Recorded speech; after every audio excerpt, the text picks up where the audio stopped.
ஆர்ஷியா layout KGF நகர்ப்புற வளர்ச்சி கூடா அங்கீகரிக்கப்பட்ட லேஅவுட் கடன் தகுதியுடன் அனைத்து பரிமாணங்களும் பிரீமியம் தளங்கள் கட்டுமான வசதிக்காக தயாராக உள்ளன. ஒரு சதுரடிக்கு 1500 ரூபாய் மட்டுமே.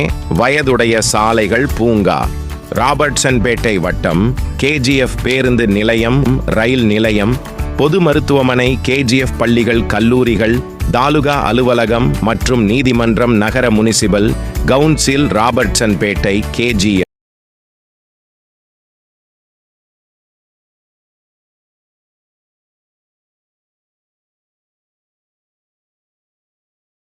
ಎಲ್ಲ ಕೆಳಗಡೆ ಬಿದ್ದಿದೆ. ಅವರಿಗೆ ಅದು ಇನ್ಫಾರ್ಮ್ ಮಾಡೋದು, ಬೇರೆ ಕ್ಲಾಸ್ ರೂಮ್ಸ್ ಯಾವುದಾದ್ರೂ ಇದ್ರೆ ಶಿಫ್ಟ್ ಆಗುವಂಥದ್ದು, ಶಿಫ್ಟ್ ಮಾಡುವಂಥದ್ದು, ಈ ಕನ್ಸರ್ನ್ ಇಲ್ಲ ಅಂದರೆ ಮಕ್ಕಳಿಗೇನೆ ಆರೋಗ್ಯಕರವಾಗಿರುವಂಥ ವಾತಾವರಣ ಕೊಡಲ್ಲ. ಒಂದು ತಾಯಿ ಮನಸ್ಸನ್ನ ನೀವು ಕೆಲಸ ಮಾಡಲ್ಲ ಅಂತಂದರೆ ಹೇಗಿರುತ್ತೆ ಹೇಳಿ?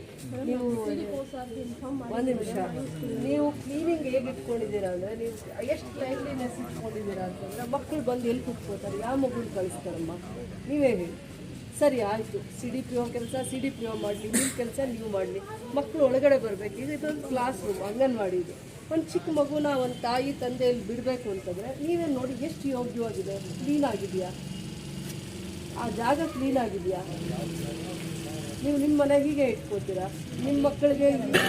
ನಿಮ್ಮ ಮಕ್ಕಳಿಗೆ ಈ ಥರ ವಾತಾವರಣದಲ್ಲಿ ಊಟ ಮಾಡಿಕೊಡೋದು, ಮಿಲ್ಲೆಟ್ಸ್ ಮಾಡಿಕೊಡೋದು ಅಥವಾ ಏನೋ ಪ್ರೋಟೀನ್ ಫುಡ್ ಕೊಡೋದು ಕೊಟ್ಟರೆ ನೀವು ತಿಂತೀರಾ? ಹೆಲ್ದಿಯಾಗಿರುತ್ತಾ? ಮಕ್ಕಳಿಗೆ ಆರೋಗ್ಯಕರವಾಗಿರೋ ವಾತಾವರಣ ಇದೆಯಾ? ನೀವೇ ನೋಡಿ, ಇಲ್ಲಿ ನೋಡಿ, 30 ಜನ ಮಕ್ಕಳಿರೋ ಅಂಥ ಜಾಗ. ಈ ಕಡೆ ನೋಡಿ, ದಿನ ನೀವೆಲ್ಲಿಂದ ಕ್ಲೀನ್ ಮಾಡ್ತೀರಾ? ದಿನ ಕ್ಲೀನ್ ಮಾಡಿದ್ರೆ ಹೀಗಿರುತ್ತಾ? ಒಂದು ಅರ್ಥ ಮಾಡ್ಕೊಳ್ಳಿ, ನೀವು ದುಡ್ಡು ಕೊಟ್ಟಿದ್ದೀರೋ ಇಲ್ವೋ ಆಮೇಲೆ ಪ್ರಶ್ನೆ. ಕ್ಲೀನಾಗಿದೆಯಾ ಅಂತಂದಾಗ ನಿಮ್ಮ ವಾತಾವರಣ ಕ್ಲೀನಾಗಿ ಇಟ್ಕೊಡಿಲ್ಲ. 30 ಜನ ಮಕ್ಕಳು ಇಲ್ಲಿಲ್ಲ, ನಾನು ನಿಮ್ಮ CDPO ಕಂಪ್ಲೇಂಟ್ ಮಾಡ್ತೀನಿ. ಯಾವಾಗ ಒಂದು ಅಂಗನವಾಡಿ ಕಾರ್ಯಕರ್ತರಿಗೆ ಅಥವಾ ಅಂಗನವಾಡಿ ಸಹಾಯಕರಿಗೆ ಆ ತಾಯಿ ಥರ ಮನಸ್ಸು ಬರಲಿಲ್ಲ ಅಂದರೆ, ಯಾರೋ ಮಗು ಬಿಟ್ಟೋದ್ರೆ ಸಾಕು, ಅಟೆಂಡೆನ್ಸ್ ಹಾಕಿದ್ದೀನ, ಚಾರ್ಟಲ್ಲಿ ಬರ್ದಿದ್ದೀನ, ಅದನ್ನು ನೋಡಿದ್ರೆ ಆಗಲ್ಲ. ಅದ್ರ ಮೇಂಟೆನೆನ್ಸ್ ಎಲ್ಲ ಇಂಪಾರ್ಟೆಂಟ್. ಇಲ್ಲಿ ವಾತಾವರಣ ಹೇಗಿದೆ? ನಿಮ್ಮ ಮನೆ ಹೀಗೆ ಇಟ್ಕೋತೀರಾ ನೀವು? ನಿಮ್ಮ ಮಕ್ಳಿಗೆ ಈ ಥರ ಇದ್ದರೆ ನೀವು ಊಟ ಬಡಿಸ್ತೀರಾ? ಮಾಡಿಬಿಟ್ಟು ಬೆಳಗ್ಗೆ ಬರ್ತಾನೆ ಕ್ಲೀನಿಂಗ್ ಮಾಡ್ಕೊಂಡಿದ್ದೀರಾ. ಈಗ 10:30 ಆಗಿದೆಯಾ? 10:30 ಆಗಿದೆ. ಮಕ್ಕಳು ಬಂದಿದ್ದಾರಾ? ಯಾಕೆ ಅಟೆಂಡೆನ್ಸಲ್ಲಿ ಇರೋವಂಥ ಮಕ್ಕಳು ಯಾಕೆ ಬರ್ತಾ ಇಲ್ಲ? ರಜಾ ಇಲ್ಲ ಇವತ್ತು, ನಮಗೆ ರಜಾ ಇಲ್ಲ.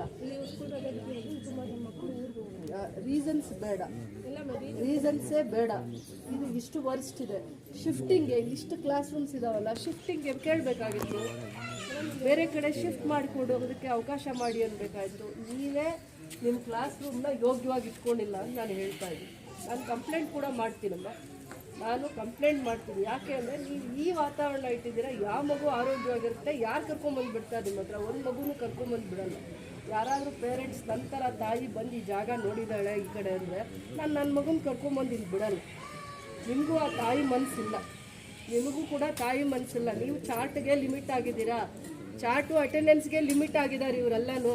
ಒಂದು ತಾಯಿ ಮನಸ್ಸಿಂದ ಅಂಗನವಾಡಿನ ಯಾವತ್ತವರೆಗೂ ಅಂಗನವಾಡಿ ಕಾರ್ಯಕರ್ತರು ನಡೆಸಲ್ಲ, ಅವತ್ತವರೆಗೂ ಅಂಗನವಾಡಿ ಉದ್ಧಾರ ಆಗಲ್ಲ. ಯಾಕೆ? CDPO ಆಫೀಸ್ ಇದೆ, ಕಮಿಷನರ್ ಆಫೀಸ್ ಇದೆ, ಏನಿದೆ, ಏನು ಸರ್ವಿಸಸ್ ಕೊಡ್ತೀರಾ ನೀವು ಅಂತ ಒದ್ದಾಡಿ ಕೆಲಸ ತಗೊಳ್ಳೋ ಲಕ್ಷಣ ಇಲ್ಲ.